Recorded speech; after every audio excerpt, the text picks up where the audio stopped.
Happy Pentecost Sunday. Pwede bang batiin mo yung katabi mo ng Happy Pentecost Sunday? Yeah. Next week ay Happy Father's Day naman. Pero ngayon ay Happy Pentecost Sunday muna. And I hope na as you go here, ay hindi po kayo labasan ng ulan para hindi po kayo dumami. Okay, so, lumang movie po yan.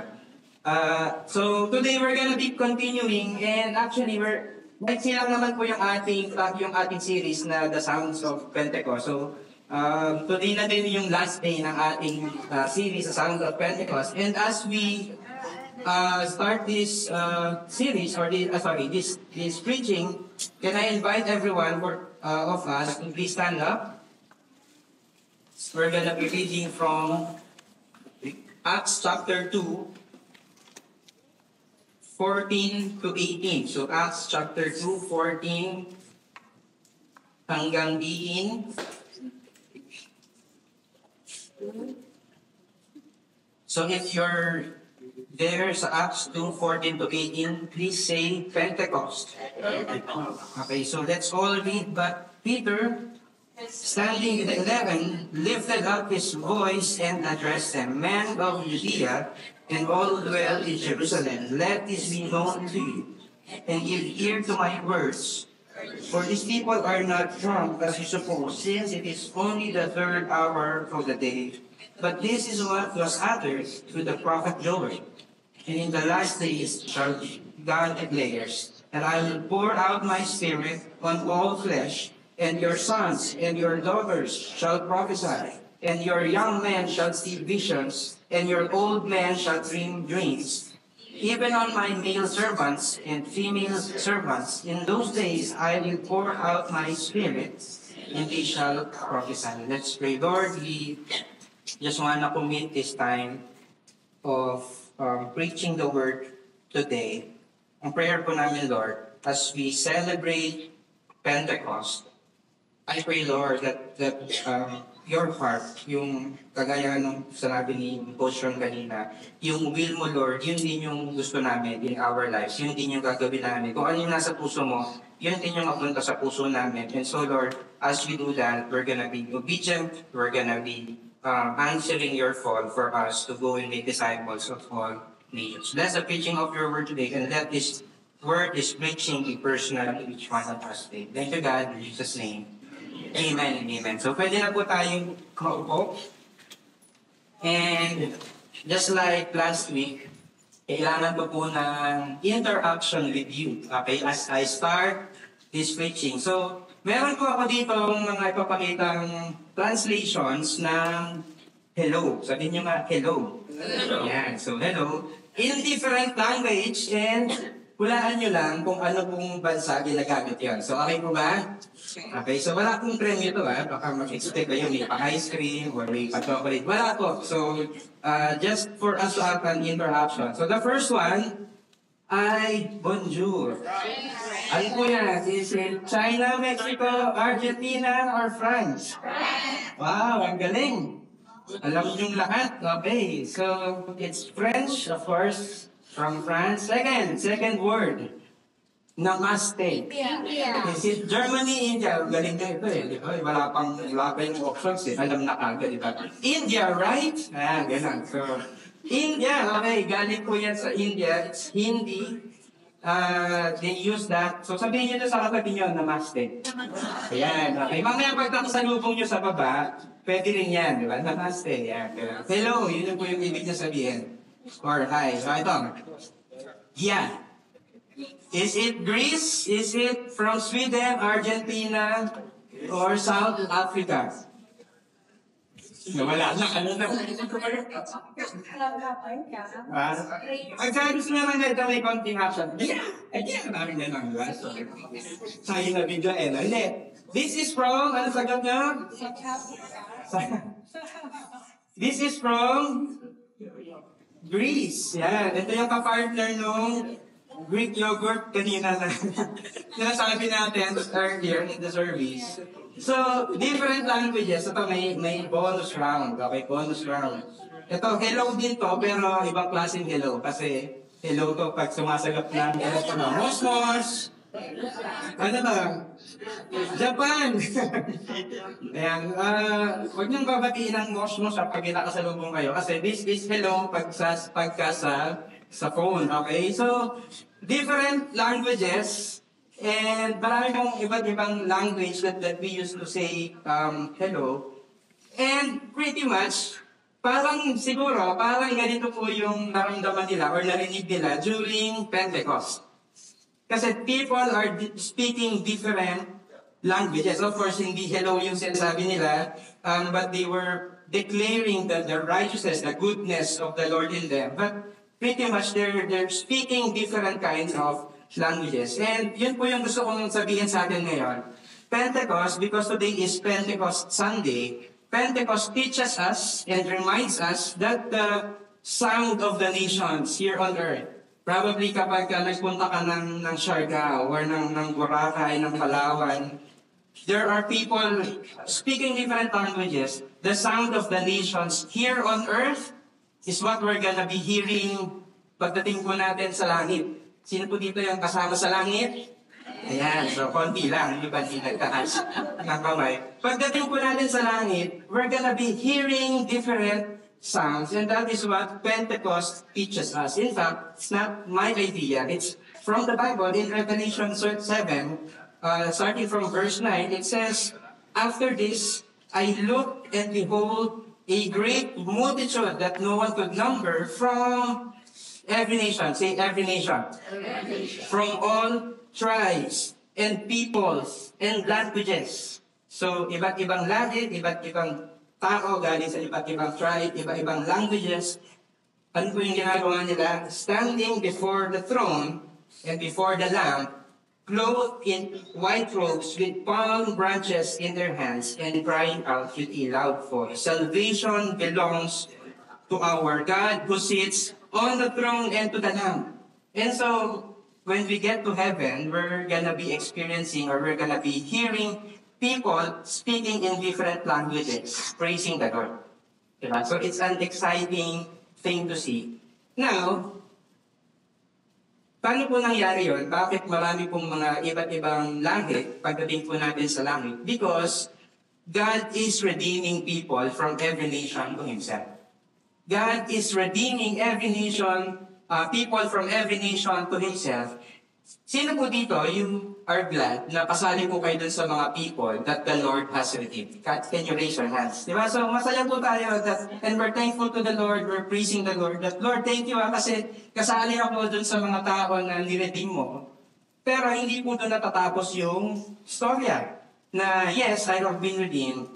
He also invites us to take part in His redemptive story. Kasi meron pa pong ginagawa si Lord. Tama po ba? Meron pa pong ginagawa si Lord. Hindi pa tapos si Lord dun sa pag-redeem niya sa lahat ng mga nations. There are a lot of people to be reached out, to be na kailangan i-preach yung gospel sa kanila. And so, I hope na we're gonna take part in His redemptive story. We're gonna accept that invitation. So, okay po ba? Are we gonna accept that invitation? So, ano yung gagawin natin? Yun po yung pag-uusapan natin ngayon. How are we going to take part in this redemptive story, in God's redemptive story? So again, dahil tayo ay niredeem at tayo ay sinave ni Lord, thankful tayo kay Lord because He has already done that. Pero hindi lang doon natatapos. We are invited to take part in His mission. And so, yun po yung topic natin for this morning as we celebrate Pentecost Sunday. So, first thing that we're gonna do is to reach out. Everybody say, reach out. Reach out. Reach out. So, Acts 2, starting from verse 8, and how it is it, so context ay the Holy Spirit has come upon the believers, okay? And now they are speaking in different languages, different tongues, as the Spirit gave them utterance. So, this preaching is a continuation of last week's preaching. Sino ba yung nandito kayo last week? Yeah, so this is a continuation. Now, we're gonna start here in Acts 2:8. When the believers are speaking in different languages, so meron pong mga nakarinig, so ito po yun.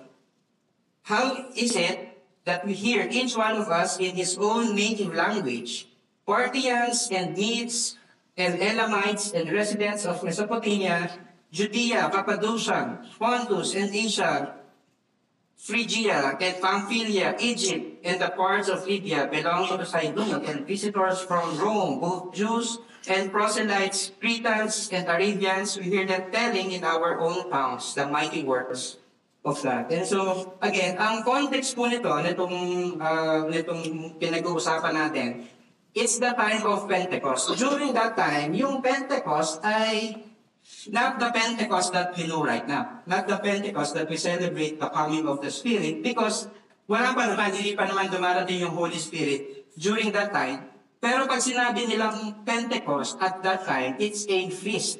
It's a feast of weeks. What they're celebrating is the giving of the Torah to the Jews. So yun po yung talagang sineselebrate nila. And so, people, yung pong mga Jews from different parts of the world, yung mga binanggit po natin na nation. So, ito po yan. So, iba-iba. Mayroong galing sa Cyrene, may galing sa Libya, Egypt, Rome, Pontus, Cappadocia, and all these places.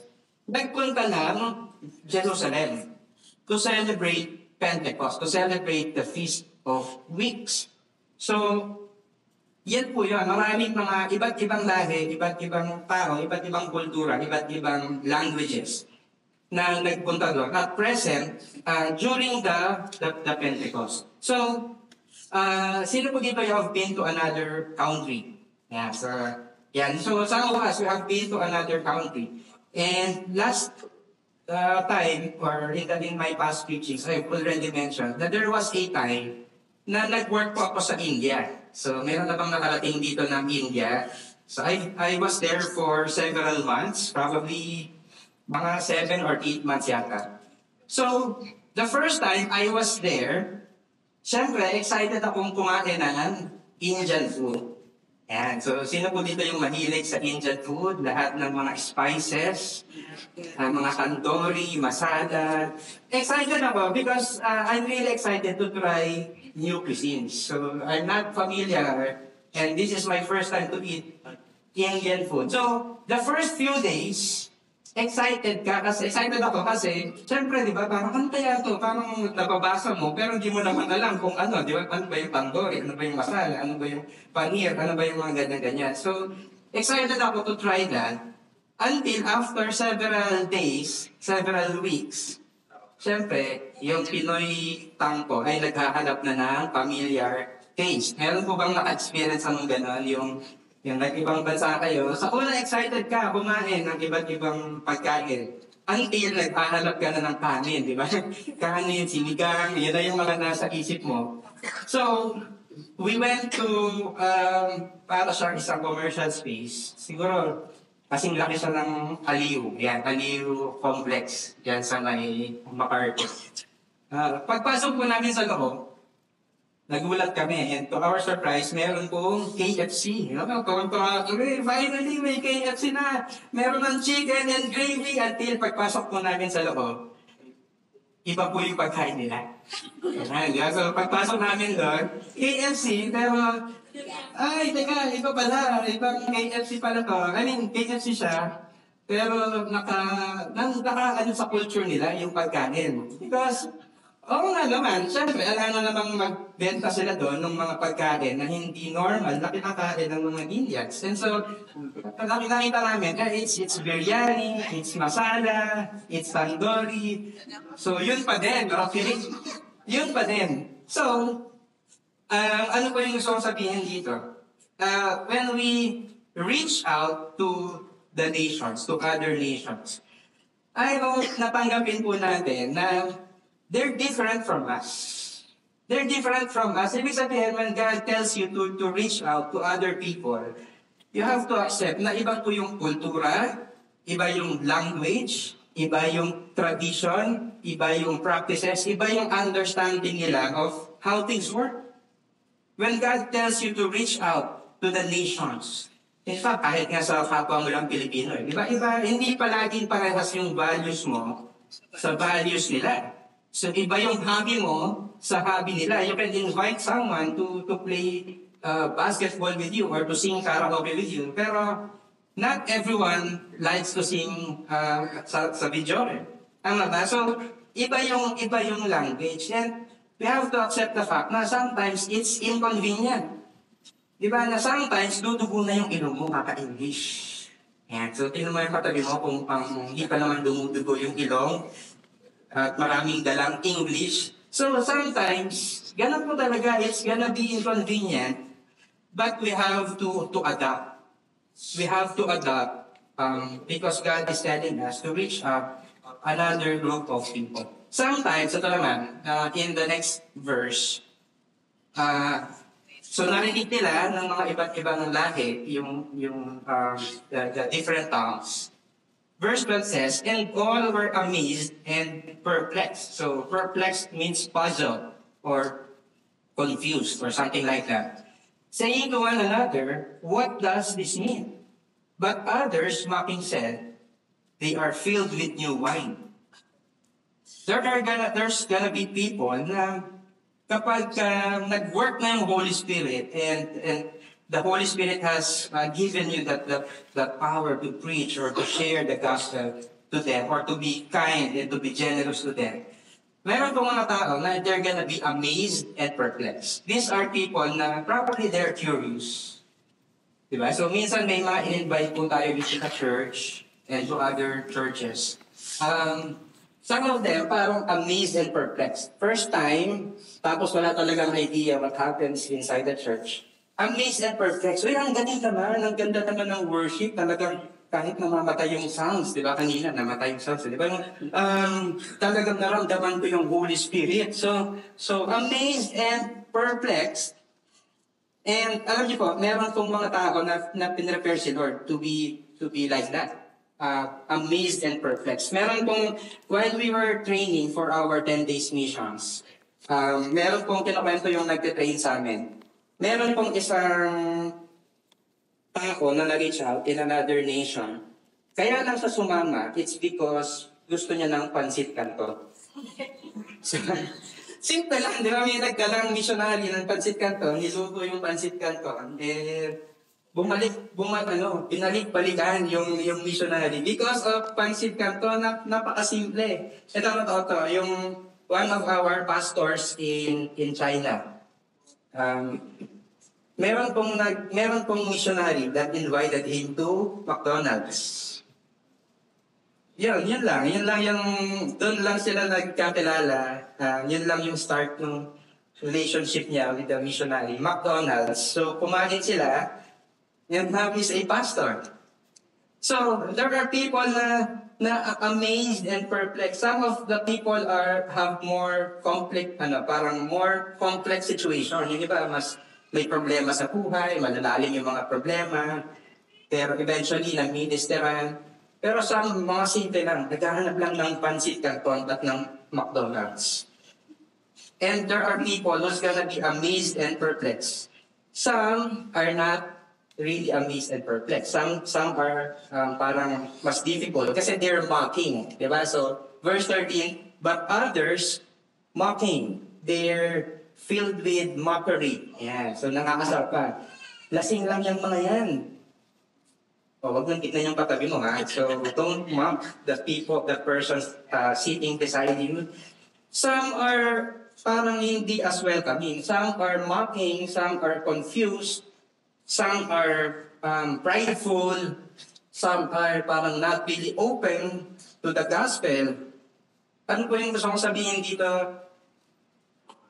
The Lord will bring us to people, different kinds of people. I hope na we're gonna pray for open doors. Pray for open doors. But be ready to reach out to people who are different from you. Kasi yung mga tao na i-connect sa'yo ni Lord, na pinapa-reach out sa'yo ni Lord, not all of them are parang easy to reach out to. Diba? Yung iba talaga yung language, iba yung culture, talagang dudugo yung ilong, makaka-English. Yung iba naman, iba yung values, yung iba hindi open. I hope that we're gonna be ready.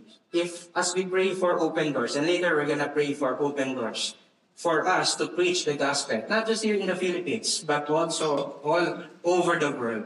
I hope that we're going to be ready to reach out to people that are different from us. Okay po ba? I hope na we're ready. Ready po ba tayo? To take part in God's redemptive story? Medyo nabawasan na, di ba? I hope na we're gonna be ready to reach out to and to minister. Ang gusto po natin is let's just be ready. Let's just be ready to hear from the Holy Spirit. Diba? Pagka hindi na natin alam, Lord, limited lang yung English ko. Or iba talaga yung culture niya, iba yung language niya, iba yung understanding niya. Holy Spirit, will you enable me? Will you empower me to preach the gospel to this person? Help me kung ano ba yung pwede kong gawin. Help me kung ano ba yung pwede kong sabihin. Let's pray for open doors, that be ready to reach out to people who are different from us. So ang importante po doon, readiness to reach out. Readiness to be used by the Holy Spirit to reach out to different people. Okay po ba? Okay po ba? Ayan, okay. Okay, yeah, ganun tayo. Namaste. Yeah, so next is we should be ready to step forward. Step forward. Okay? So Acts chapter 2:14, but Peter, standing with the 11, lifted up his voice and addressed them. Men of Judea and all who dwell in Jerusalem, let this be known to you, and give ear to my words. In other translations, ang sinasabi po dito, si Peter daw, I think in the New Living Translation, Peter stepped forward. Doon po nakuha yung point number 2. Step forward. But Peter stepped forward with the 11. And konting context lang kay Peter. So, alam po natin to. Na si Peter, ano talaga yan? Yung atapang-ataho. Di ba? Alam niyo yun si Peter? Yung talagang, Lord, kahit na hulihin ka nila, talagang sasama ko. Di ba? Hindi tahahaya kang mamatay.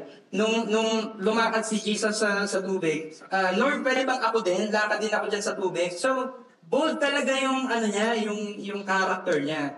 Pero ito na, nung dumating na yung trial, di ba nandun na si Jesus, nahuli na siya, may nagtanong sa kanyang servant girl, di ba ikaw yung isa sa mga disciples ni Jesus? Uy, hindi ako yun. And ano yung ginawa ni Peter? He denied Jesus. And imagine, si Peter, atapang na tao, pero laging atakbo. Parang ganun siya. Okay? So, nag-deny niya si Jesus, but ano po yung ginawa ni Peter dito? He's so much different pagdating mo sa Acts. Because Peter, standing with the 11, he stepped forward. He stood up. And that's what we want to do. Number 1 is we want to stand up. Okay? Hindi ngayon. Baka tumayo kayo ngayon, di ba? Pero ang ibig sabihin, don't hide. Wag tayong matakot to step forward. Wag natin isipin na, hindi naman siguro kayong tinatawag ni Lord. Baka yung makabikot. Kung na lang. Hindi ganun. Okay? I hope na we're gonna be ready to stand up. To stand up. Don't hide, but rather be empowered by the Holy Spirit. Be empowered by the Holy Spirit. And you see, whenever we have preachings like this, ang lagi kong naririnig, ikaw na lang.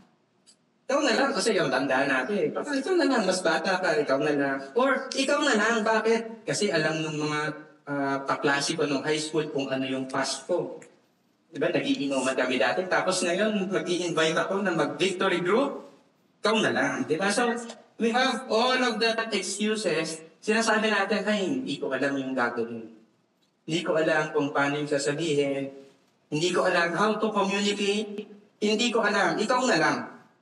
Ikaw na lang. And you see, sometimes, sino po dito sometimes you're afraid? You're parang terrified to obey the Lord, to speak to someone. Ayan, konti lang. So, expect ko po kayo na konti lang nagtaas ng kamay. So, expect ko po kayo na talagang game na game kayo kasi hindi kayo nagtaas ng kamay. So sometimes whenever we're afraid and we're terrified to speak to people, of course, there's the power of the Holy Spirit empowering us to speak, pero sometimes we have to stand with the 11.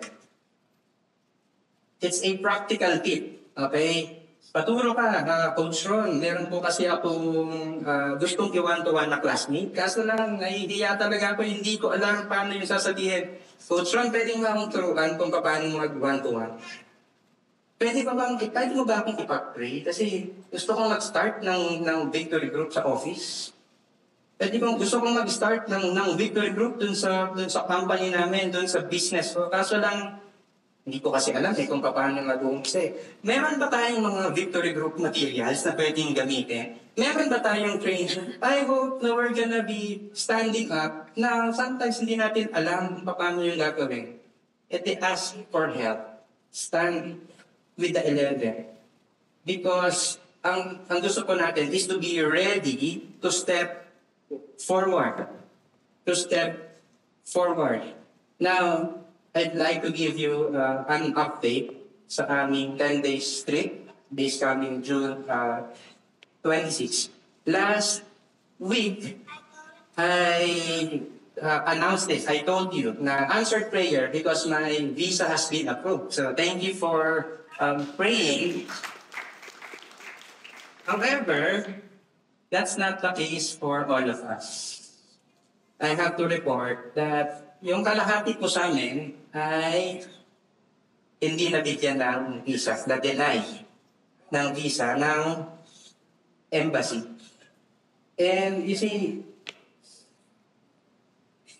kapag po tinawag tayo ni Lord to go to a mission, it will not always be easy. Hindi palaging smooth sailing. Hindi naman maiisip ng mga taga-embassy or whoever is in charge na, ay, missions to, sige, pagbigyan na natin. That's the reality. The reality is that there's gonna be troubles, there's gonna be hindrances, there's gonna be roadblocks. And I'm proud of the team. Even yung kung mga hindi po nabigyan ng visa because of what they did. It's not easy. They have to raise financial support, they have to get approved sa visa and all the preparations. In fact, mas madami pa nga yung meeting namin kaysa dun sa, nag-meeting kami simula probably October or November last year.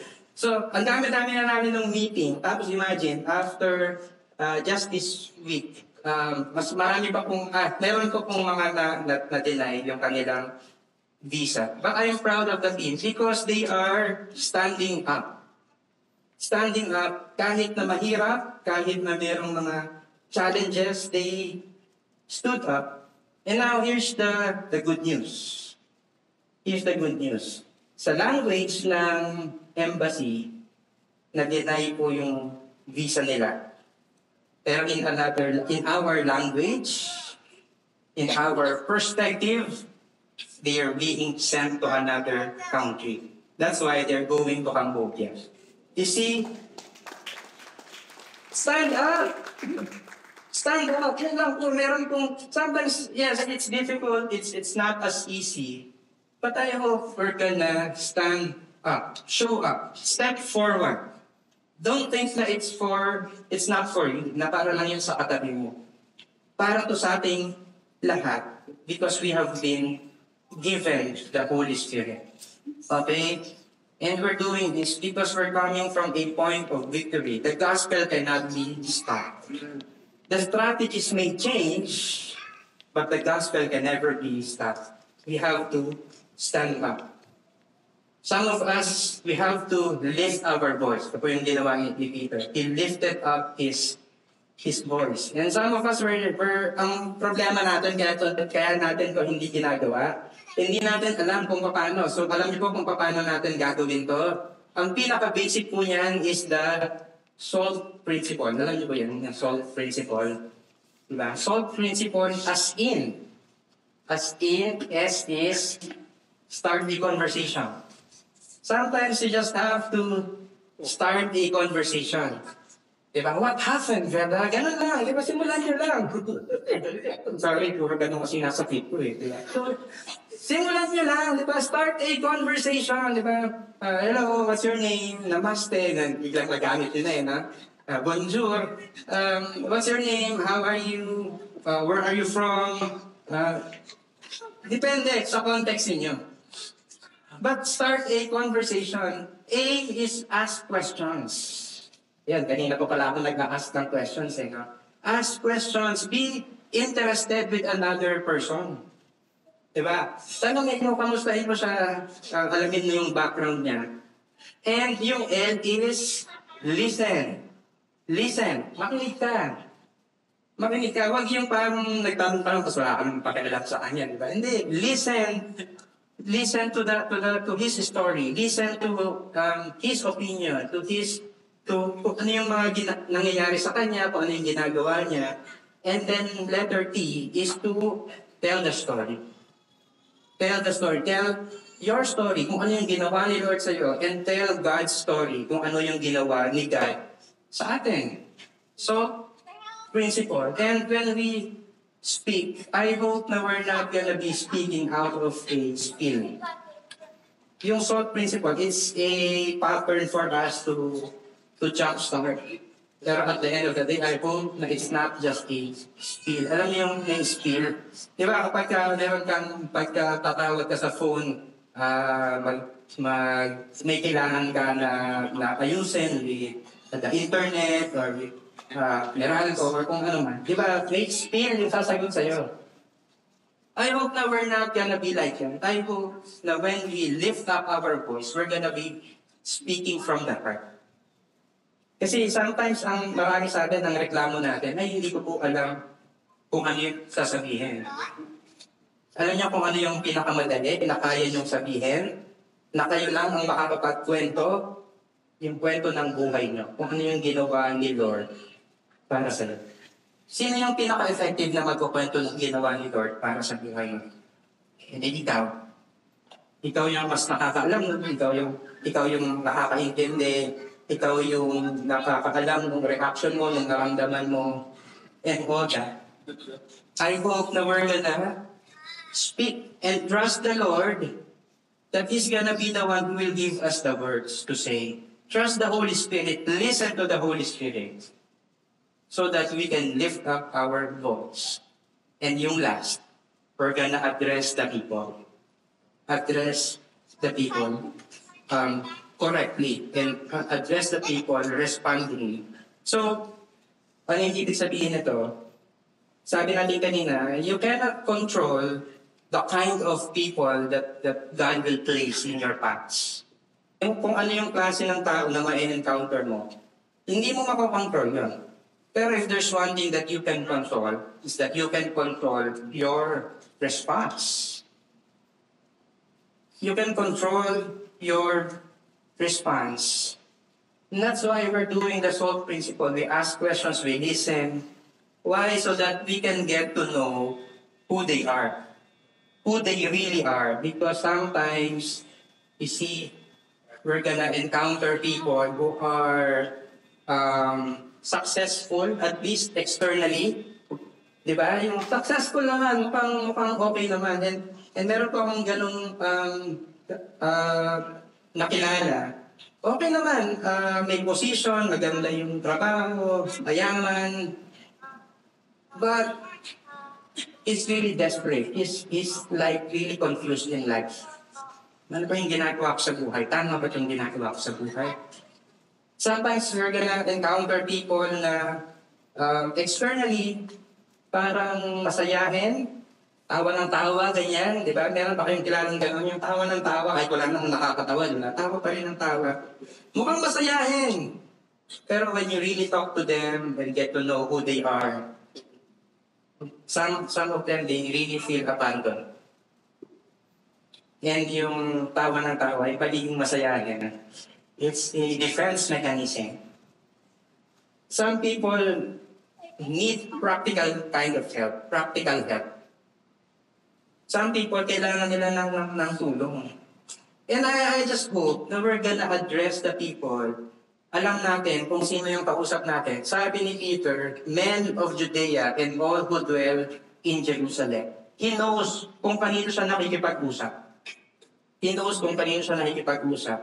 Ganon din po tayo. Alamin natin, sino ba itong kausap natin? Sino ba itong pinaka-reach out sa atin ni Lord? And it doesn't have to be, sometimes ang problema natin, kino-compare natin yung outcome of nung i-reach out natin. Di ba? Parang i-reach out mo lang kung malaki yung percentage, malaki yung chance na magiging successful ito. At sasama sa church, at mag-victory weekend siya. Victory day na pala ngayon, spiritual foundations. Tapos magiging victory group leader. Sometimes, yung obedience natin, nakadepende kung ano sa tingin natin yung magiging result. Tama po ba? Pagka medyo mahirap, kapag mahirap na kinsa, ito mukhang ito magiging Kristiyano. Huwag na lang.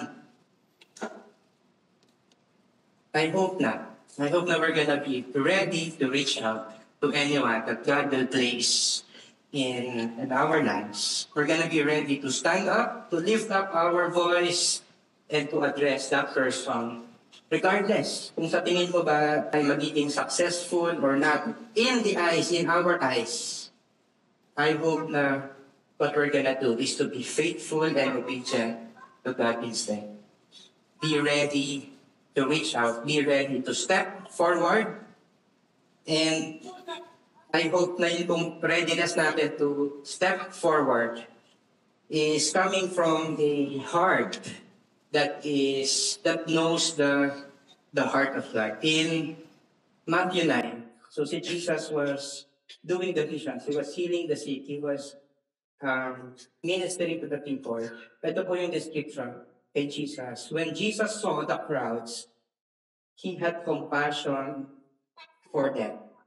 Compassion for them because they were harassed and helpless like sheep without a shepherd. It's coming from a compassion, not from a job description. It's coming from a heart that knows the heart of God. That's why He was willing to do the mission kahit na mahirap. And ito po yung gusto kong liwanag sa atin. Being missional isn't just about joining a church program. It's not just a church program. Yes, we make a program para madaling i-communicate. But I hope na more than the program, it's about knowing the heart of God and responding to His call through the power of the Holy Spirit. I hope na we get to know kung ano ba yung laman ng heart ni God. And God's heart beats for the nations, as we can see in the Pentecost. I hope na yun pong pagiging missional ay may mapupunta po siya sa puso natin. And we're gonna respond by standing up, by lifting up our voices, by addressing the people, by being generous, by being missional in everything that we do through the power of the Holy Spirit. Okay po ba? Are we ready to be missional? Yeah. Yeah. And number 3, so reach out, step forward. Number 3, we're gonna preach Jesus. We're gonna preach Jesus. Hindi pwedeng pag-step forward mo, ready na ako. Tapos kung ano lang yung ituturo mo, ganito magpayaman. Diba? Ganito maging mabuting asawa. Yes, all of those things are helpful, can be helpful, pero we're gonna preach Jesus, not just good advice. Hindi lang kung paano makatipid sa Shopee. Ganun na. Hindi lang kung paano yumaman at maging successful, not just ways para sumakses. Di ba? Not just morality. Hindi lang tayo nagtuturo ng GMRC, good manners and right conduct. Di ba, kapag yung anak mo, di ba, magmano ka sa mga tito mo, sa lolo mo, hindi lang gano'n. Of course, those things are important, pero it's not just morality that we're teaching. It's not just religion. It's not just religion that we're teaching. It's not just church programs. Ay kung ang pinipreach po natin ay walang iba kung hindi si Jesus. It's Jesus that we should be preaching. Bakit natin kailangan i-preach si Jesus? Because Jesus is the answer to our sinfulness. Ang problema po natin lahat ay yung kasalanan natin, yung sinfulness natin. And because of that, we are separated from God. There's a big gap between man and God. Kapag ang pinreach lang natin is a good advice, ganito po maging mayaman, maging successful, para magkaroon ng magandang bahay, maging successful sa career. If that's just the thing that we're gonna teach people, does it solve the problem of our sinfulness? No. That's why we're preaching Jesus, because only Jesus is the answer to our biggest problem, and that is sin and death. Only Jesus was able to give us that solution, to bring us into that relationship, to redeem us, para makabalik po tayo dun sa relationship natin kay Lord. Now, Acts chapter 2, verse 17 and 18, si Peter stood up, and ito po yung sinabi niya. Sabi niya, in the last days, it shall be, God declares, that I will pour out my spirit on all flesh.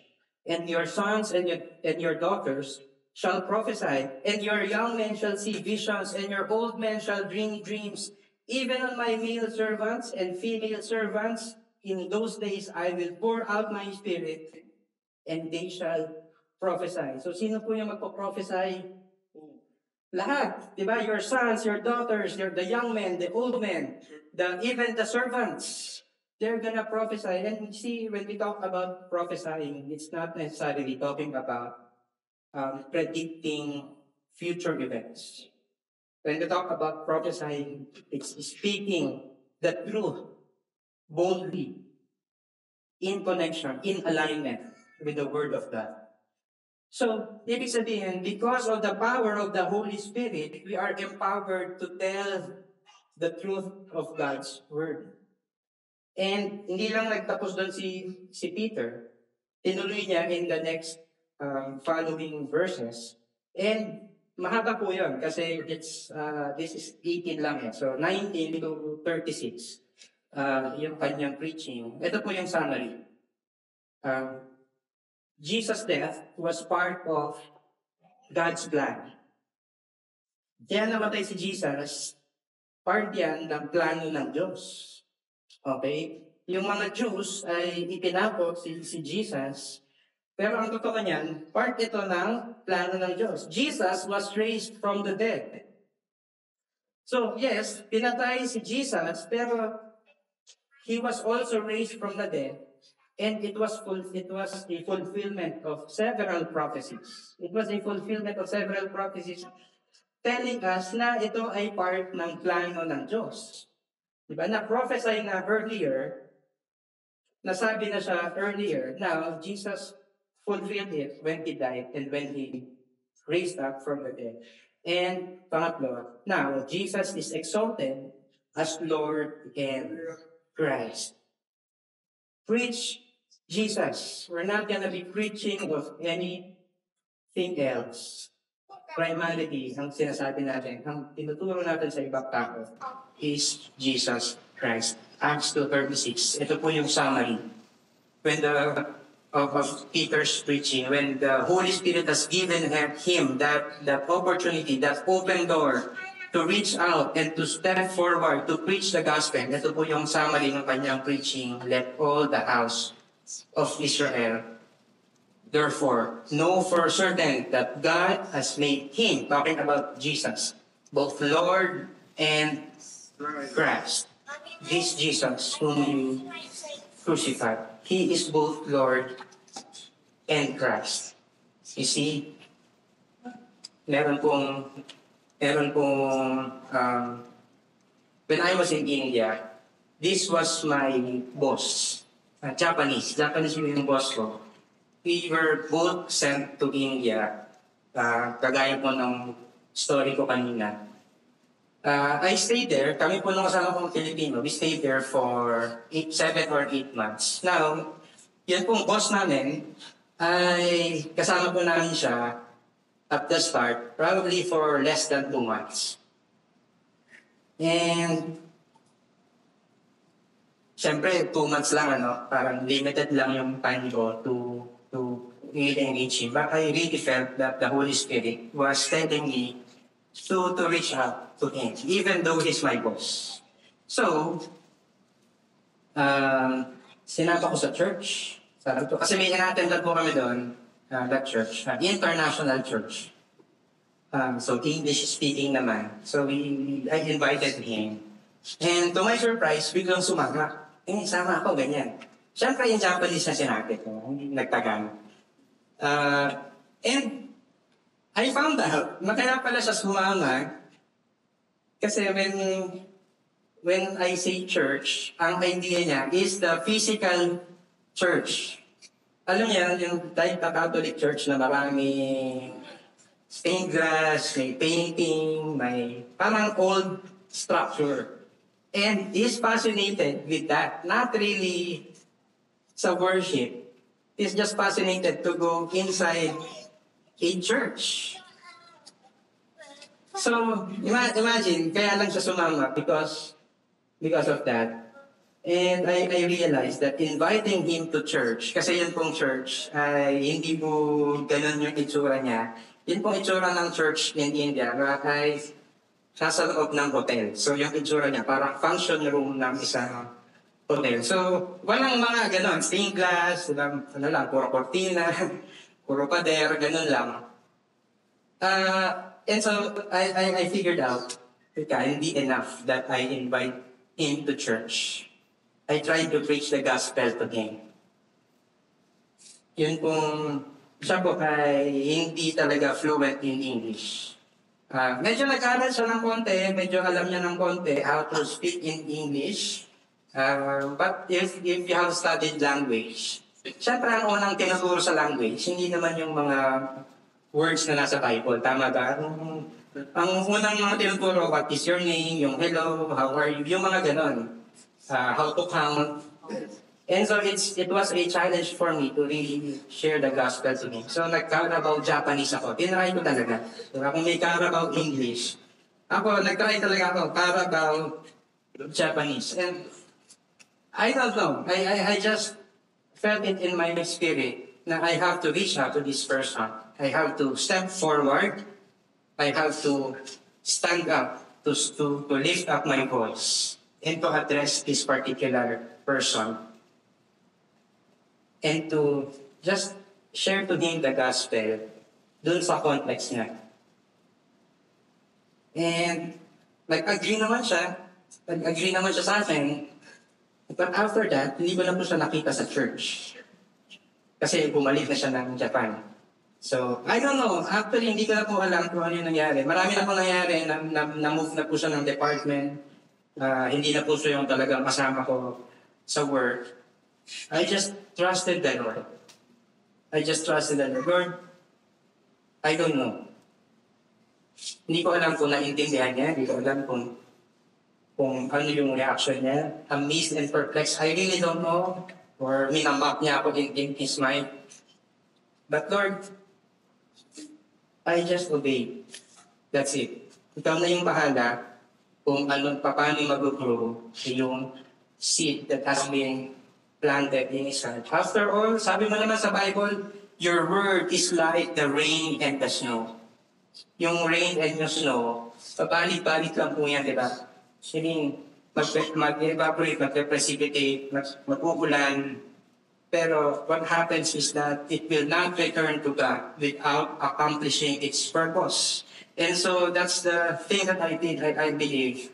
I was just sharing the gospel to him. And I'm allowing the Holy Spirit to work in his life. Because ito pa yung gusto kong maintindihan natin as we end the preaching in this series. The Holy Spirit will give us the power to tell others about Jesus. If you don't know kung paano mag-share, ask the Holy Spirit. Kung ashamed ka, kung natatakot ka, ask the Holy Spirit. Tell the Holy Spirit, Lord, tulungan mo naman ako. Hindi ko kaya. I want to obey. I want to be faithful. But please, empower me. And so, ano po yung nangyari? After, as we continue the story. Last verse, I want to talk about Acts 2, 37 and 38. Now, when they heard this, the preaching of Jesus, until description, they were cut to the heart. Tinamahan, cut to the heart, and said to Peter and the rest of the apostles, brothers, what shall we do? Now, the preaching, yung ginawa ni Peter being empowered by the Holy Spirit, now has produced an effect dun sa mga taong nakikinig. They were cut to the heart, and now they're asking, anong gagawin namin? And now, ano po yung opportunity na binigay ng Holy Spirit to Peter? Verse 38 says, and Peter said to them, repent and be baptized, every one of you, in the name of Jesus Christ, for the forgiveness of your sins. And you will receive the gift of the Holy Spirit. Talking about transformation. Repentance is about transformation. The baptism is about transformation. The Holy Spirit transforms us.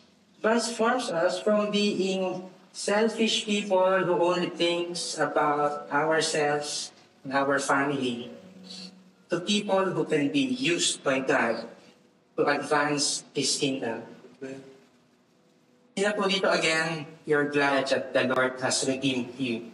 The Lord has saved you. The Lord has done so much for you. He gave His life for us all. I wanna say this once again. God is redeeming people from every nation to Himself. Not just us. Not just us. He's redeeming every nation, people from every nation to Himself. And the invitation that we have right now is to take part in that redemptive story. There are a lot of ways, and I'm sure that the Holy Spirit will speak to you in a lot of ways kung paano ba tayo mag-take part dun sa redemptive story. Some of us, there's people na ipapakilala sa'yo ni Lord. Some of us, yung client nyo ngayon, yung mga customers nyo ngayon, yung mga boss nyo ngayon, are from other parts of the nation. Some of us, you have friends na galing sa ibang nation. I hope we're not gonna close that door. Because ang gusto natin is to take advantage of that open door that the Lord has given us. Today, ito po yung gagawin natin. There are 3 particular things that we can do to take part in God's redemptive story. Sino po dito you're willing to take part in that redemptive story? Ito po yung mga gagawin natin. We're gonna pray, we're gonna give, and we're gonna go. So, at this point, we're gonna pray. We're gonna pray. Okay lang po ba yan? Is it too much to ask if all of us will pray for what the Lord is doing for the nations? Okay lang po ba? We're gonna take some time. So can we just group ourselves into 3? Sige po, tayo po tayo lahat. Group ourselves into 3. Yung katabi mo na lang para hindi ka na lumayo ng sa pwesto mo. We're gonna pray for these things. Because kanina, yung pong video na nakita kay Pastor June Escosar is the Mission 2029. Mission 2029, ito po yung 5-year initiative natin to plant campus-reaching churches in 20 nations. So ito po yung 20 nations. Ang focus ng Philippines is Azerbaijan, Guatemala, Italy, Lebanon, and Egypt. So, ano po yung gusto natin gawin? We want to pray for these nations. Ito po yung pag-pray natin. So, 3 po kayo in your group. And pick 1 prayer point each. We're gonna pray for these nations. Okay? So, let's start to pray. 5 minutes.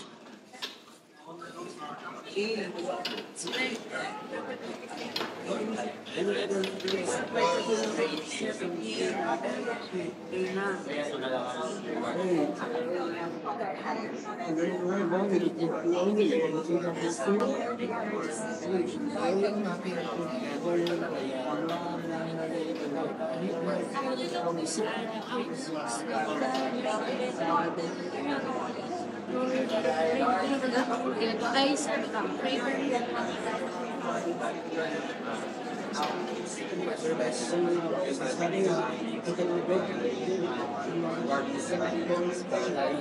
Praying for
let's start to wrap up our prayers.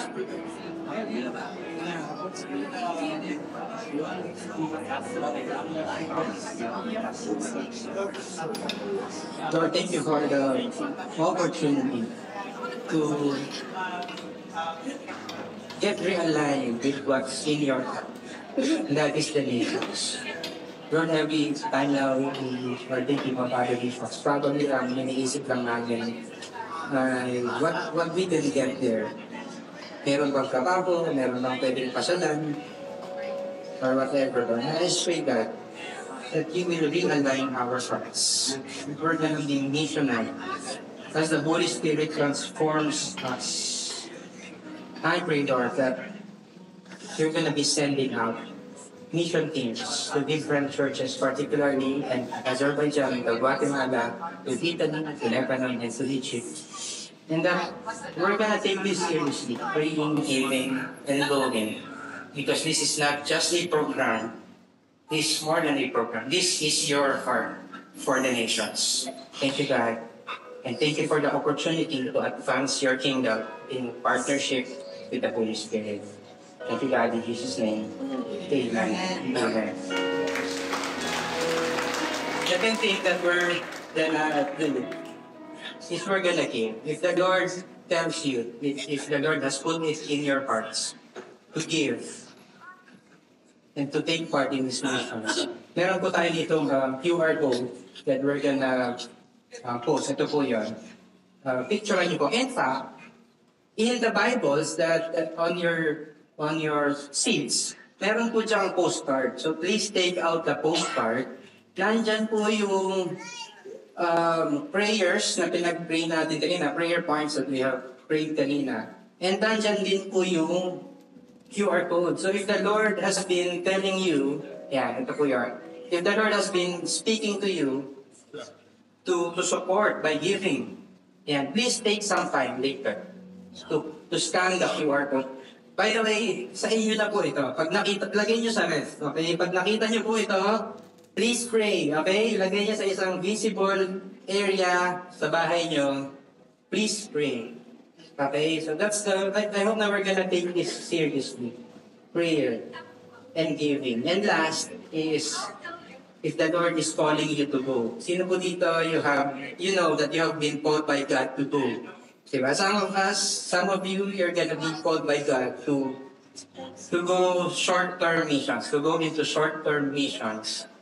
And some of us are gonna be called by God to go into long-term missions. Kasi, aware po ba tayo, maraming Pilipino sa ibang bansa, tama po ba? Pero hindi lang po sila nandun para lang sa work or para maging OFW. I hope na if we're gonna take it to heart, na we're being sent there. Isaiah 6 verse 8 says, "And I heard the voice of the Lord saying, Whom shall I send, and who will go for us? And I said, Here I am, send me." If you are this person, you want to be sent, you want to answer the call of God to be sent to other nations, we would like to talk to you just after the service for probably 5 to 10 minutes. Stay lang po kayo dito, and then we're gonna talk to you. So okay po ba yan? Pray, give, and go. Let's take part of doing the missions kasi nasa puso po ito ni Lord. Okay, so can we all stand up as we end our service by praying? Lord, thank you, God. Thank you, Lord, for your word today. And probably this preaching may be not one of our favorites. Kasi it's missions. It's not something that's really personal for all of us. Pero Lord, if you really want to obey you, then every command has to be personal in our hearts. I pray that including missions, being missionary, I pray, Lord, that this will really be personal to us as you call us to go and make disciples, empowered by the Holy Spirit. Thank you, God, na we have this opportunity to talk about this. I pray, Lord, that as we go home, we pray, Lord, for your protection, especially sa mga ilunan, pinabaha. I pray, Lord, that there's going to be safety for all of us. And as we spend this week ahead, I pray that more and more, yung hearts namin will be aligned to yours in every single way. Thank you, God, in Jesus' name. Amen and amen. Amen. Thank you, everyone. So, sa inyo na po ito, please bring this home with you and pray for the nation. So, thank you for those who have the heart